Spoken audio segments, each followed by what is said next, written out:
He pō taimana po pare ki roto o Rotorua mō te whakataetai Miss Rotorua o te tau nei.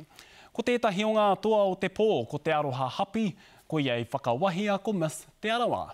I haere ake a moana makapeluli ki te tiro ake. Rere ana ngā roi mata, karawhiu ana ngā pūkana i te pōkoro neihana o Miss Rotorua. Miss Te Aroha Hapi.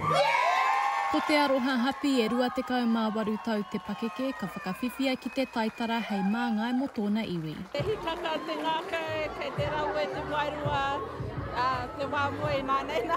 He māngai hoki mo tōna whānau me te hunga whaikaha i te mea kei aia te rītua iwi. Haro mai ki konei, he nui tēnei tuahuatanga mo ngā mea katoa.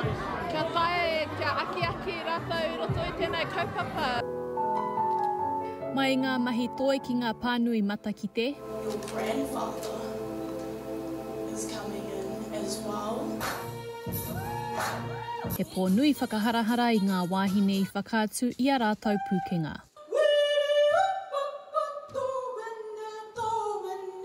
Some very heartfelt sharing tonight, and I congratulate them.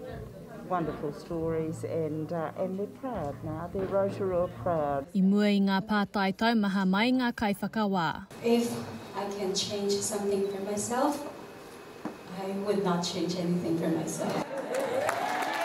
And it is different from the other types of glamour and everything. Nothing wrong with that, but I think this one is more personal and it goes to the heart. Ka puta ihu ko Koji So, uri o haina, māmā no hoki, i te whakataetai mō te taitara nui. Unbelievable, I can't believe it.